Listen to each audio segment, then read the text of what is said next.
So when people come and get involved in theater, there's a place for everyone, either volunteering on or off the stage. And for youth to get involved, they just gain confidence and experience and expression through the arts. The mission is quality, affordable, community performing arts.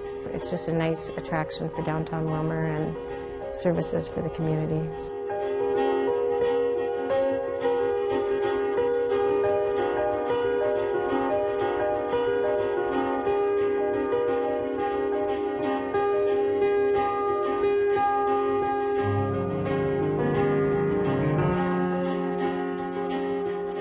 In the early 1960s, a gentleman named Dr. Upsall felt there should be more cultural and arts opportunities out here in the Midwest. So they formed the Willmar Orchestra and the Willmar Barn Theater. There were about 12 people, business leaders involved in grocery stores and theater and other commerce in the community. And they were instrumental in forming the theater, and they worked with Murray Hansen to utilize his dairy barn, and every summer their children would go clean out the barn, and they would do 3 productions every summer. That was in 1963, and they were incorporated in 1964 and used the dairy barn until 1988. We own this facility. We're one of the few community theaters west of the Twin Cities in west central Minnesota that owns our facility. We also house our production equipment, the set and shop space, the props and costumes within this facility. And we have the main theater, which seats 220 people, and we've been in this site since 1988.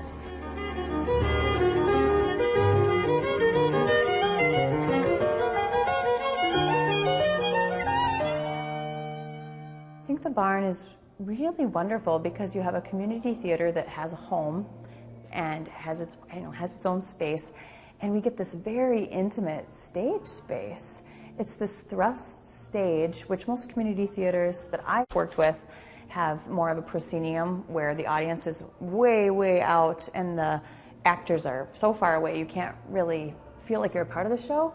Where at the barn, you're right there. I mean, an actor's dress might brush against your foot, and the actors are coming out into the aisles, and you can just almost touch their faces. Sometimes they might, you might be able to touch their face. They might interact with you.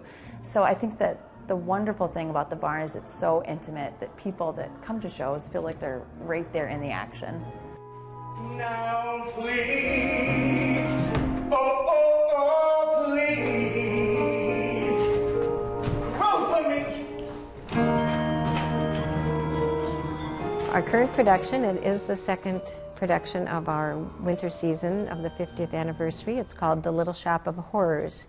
And it's a bit of a satire, kind of a comedy, what do they call it, a deviously delicious satire with doo-wop, kind of a Motown pop sound.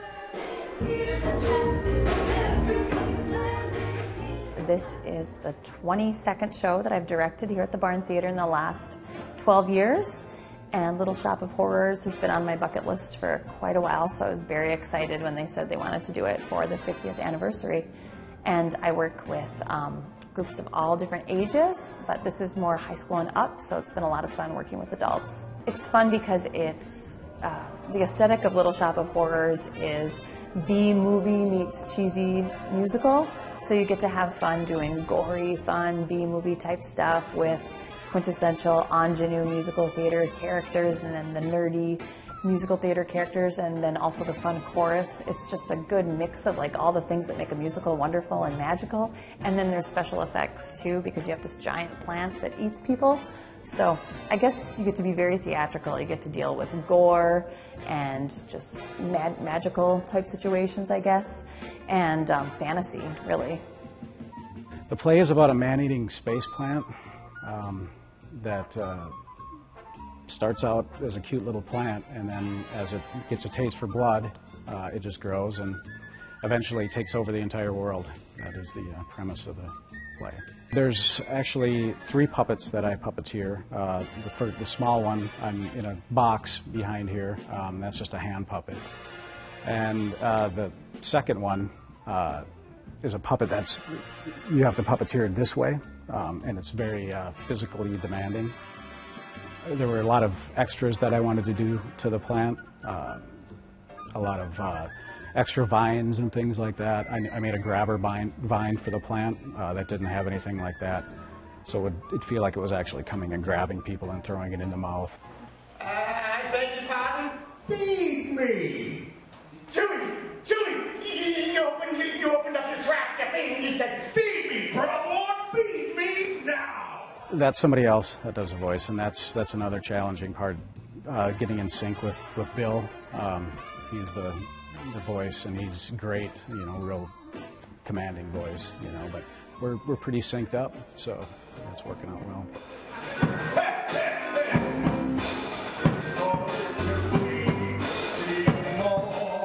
Well, I play Ronette, who's one of the doo-wop girls in Little Shop of Horrors, and it's a musical, and it's super fun. And this is actually my first show with the Barn, so I'm kind of just getting into the swing of things. I've helped a little bit with costumes. A lot of my own wardrobe is actually costume. The skirt actually is mine, so I do that a little bit too. I really like how easy it was to kind of just meld into the community right away. A lot of theaters can, kind of be a little cliquey or whatever, but this place is super welcoming, and it's been nothing but fun. I think part of what makes this production so special is the people working on it. We have had everybody working super hard on building a gorgeous set and making a beautiful plant, like beautiful scary. And everybody has just put so much of themselves into whatever they're doing with this show, and you can really tell. I feel like it really comes through when you watch everybody together.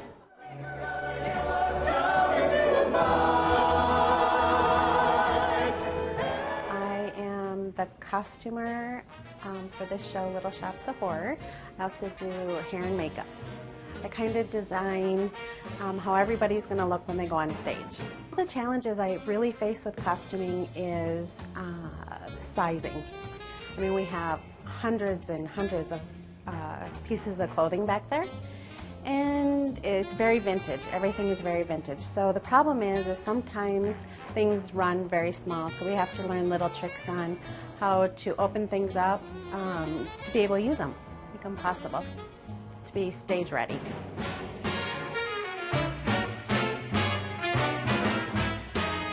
Seymour is one of our main characters, and he is very nerdy. He goes on stage all buttoned up, all wrong. Pants are too high, and he's in some Converse, which was very popular at the time also. So we try to be real respectful of everything that we use. Has to be appropriate of the time. So it goes with the whole feel of the show. If you put something in there from the 70s, it pops out and people kind of can lose, okay, what time am I in? So it's real important to stay true to the era. So there's 3 girls who sing and tell the story of Little Shops of Horror, and this is one of their dresses. Very vintage, shows the time, late 50s, early 60s. With Little Shops of Horror, the doo-wops there's always a sequins dress scene, and these are our sequins dresses.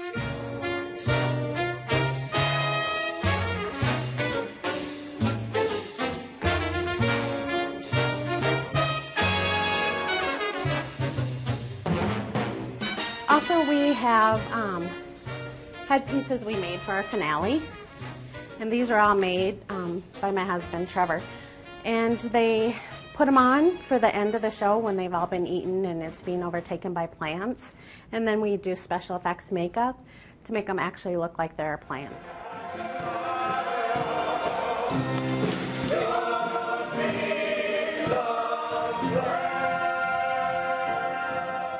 I'm a technical director here at the Barn for this show, and I build the sets and do the design of the set and lighting and make props and whatever else is needed for the show. It's a big set because it needs a lot of room for a big cast, and so having tall buildings on it and lighting it is more of a challenge because you need more lighting to fill up the space with colors and lights and make sure the actors are all bright enough to see during the show. It's a really fun, exciting show with lots of movement, lots of color and action and fun songs to it. It's neat to see how people come together and put on a show, and everybody's got a little bit different color to them, and when you blend them all together, it's really neat what comes out of it. My passion for theater and directing, I just feel so lucky to have a place like the Barn Theater to keep making that happen for me, even though I don't do theater full-time anymore.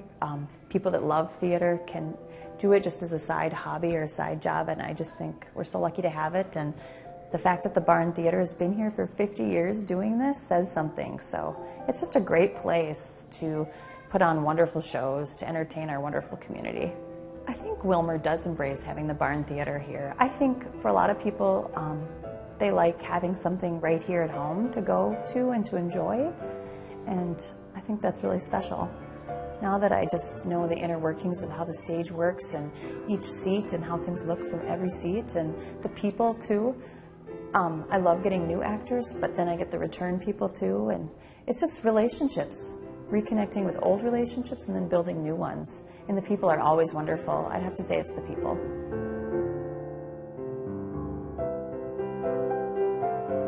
I think it's exciting to be part of the theater in the 50th anniversary because we really have brought stories to life on stage, and the past, present, future of providing magical memories and stories to be told.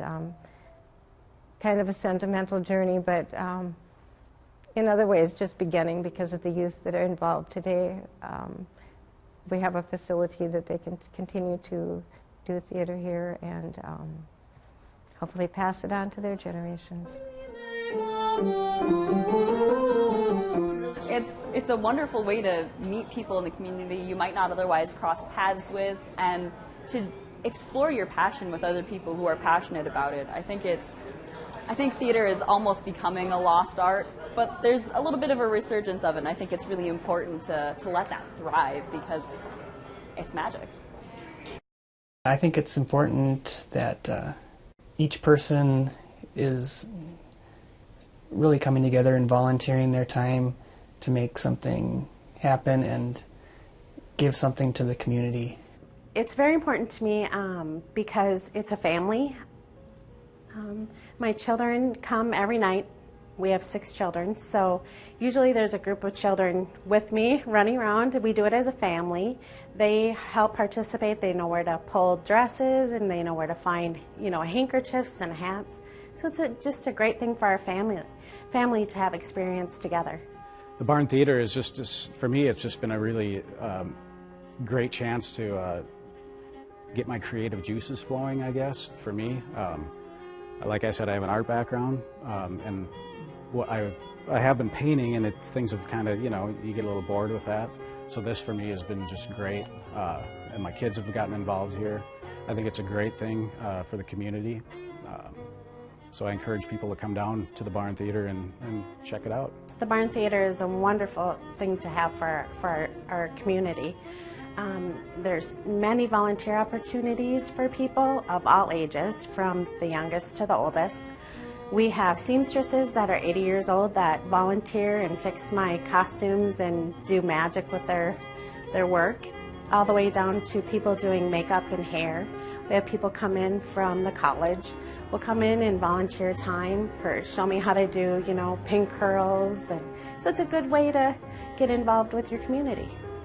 I'd say that we have this gem of a community theater right here with actors that are out here in rural Minnesota that really are high quality. So if you want to give theater a chance but you don't want to drive to the city, I think we're pretty lucky that we have it right here in Willmar.